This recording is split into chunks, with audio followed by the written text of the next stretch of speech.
GCSE Physics boosters, the wave equation. We're actually going to look at a couple of equations that you need to know and one or two other bits and pieces about waves. So now the period t, it's the time it takes for a particle in the medium to oscillate once.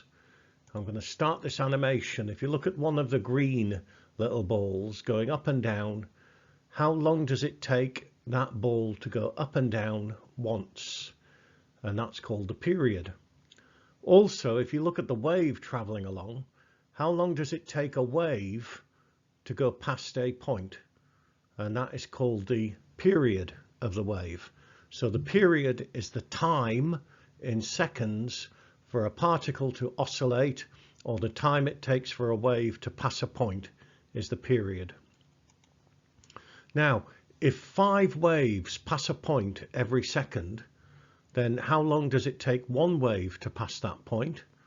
Well, if it's 5 waves every second, then for one wave it'll be 1/5 of a second. It'll be 1/5, which is 0.2. And if you understood that, then you should see where this equation comes from. The period is 1 over the frequency, where the frequency f is measured in hertz.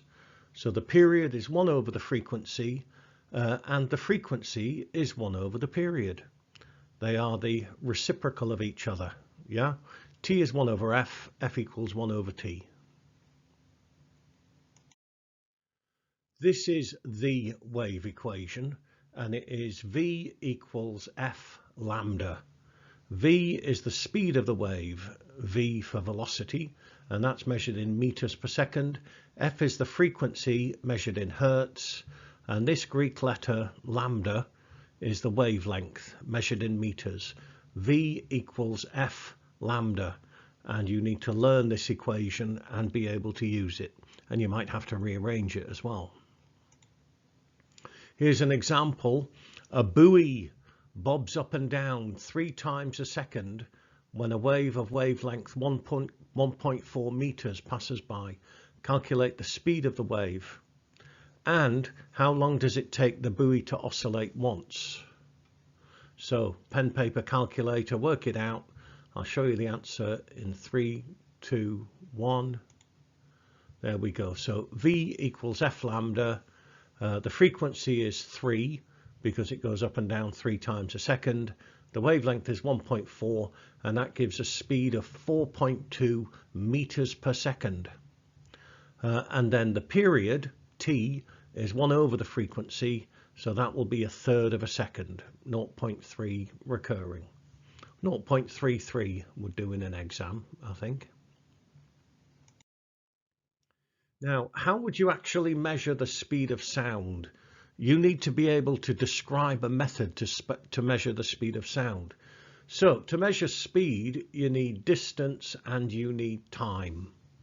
Well, now one way of doing it, which I'll say immediately is a rubbish way, is that if somebody fires a starter pistol at least 100 meters away, and then somebody else watching will see the flash, and then they will hear the noise a little bit later.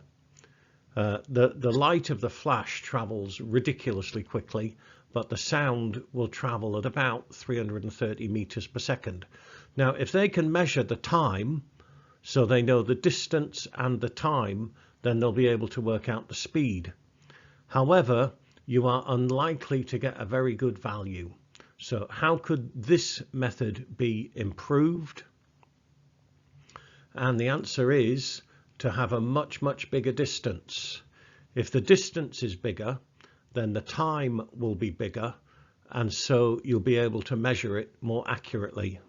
Okay, the uncertainty will be the same, but because the time is bigger, the percentage uncertainty will be less. So maybe do it, if you can do it over 1 kilometer, then the time will be about 3 seconds.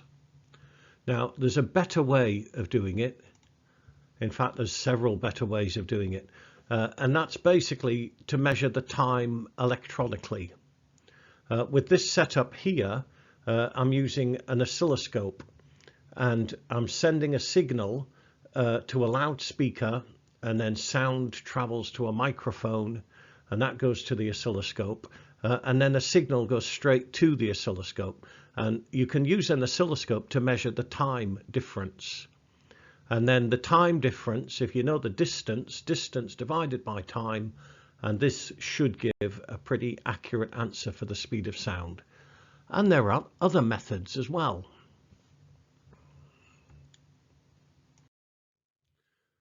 Another speed you should be able to measure, or be able to describe how to measure, is to measure the speed of ripples on the surface of water.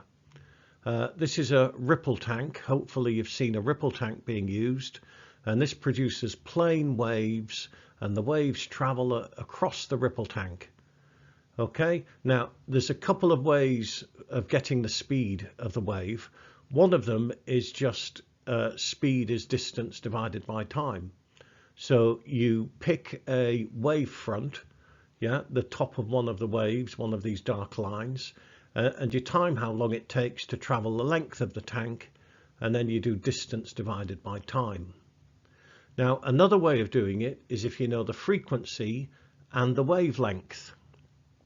To get the frequency, you could maybe time how many waves you get every 10 seconds and then divide by 10, and that would tell you the frequency. And to get the wavelength, I would maybe take a photo with a camera with maybe, I'll know the length of the tank, and if I know the length of the tank and I know how many waves there are in the tank, I can work out the wavelength.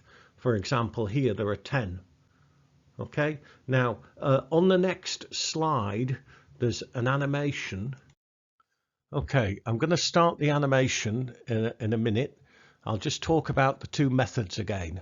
So method one, what we do is we get the wavelength and the frequency and then do V equals F lambda.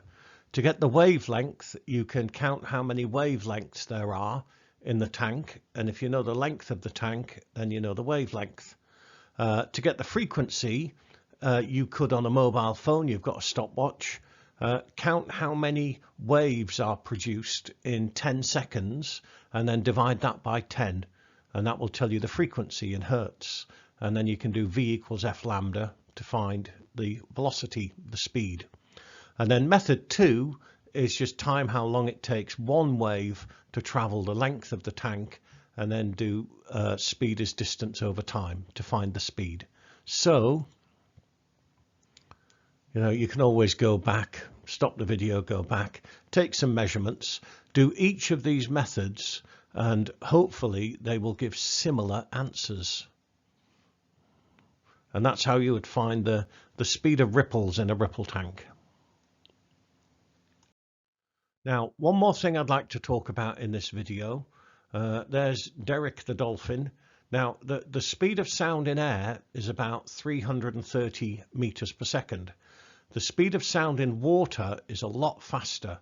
It's about 1,480 meters per second.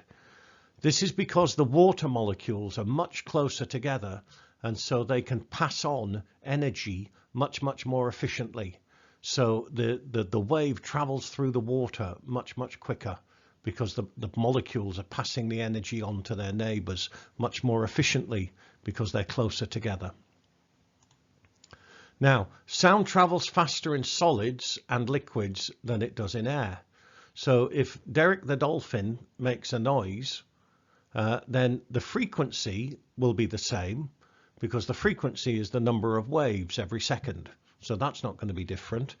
So if the speed is faster, then the wavelength must be bigger. Now, where did I get that from? Well, if you look at this equation here, V equals F lambda. So if V is bigger, because it's traveling faster, and so if F is the same, then lambda must be bigger. Okay, so if that equals that times that, and if F is the same, then if V is bigger, lambda must be bigger.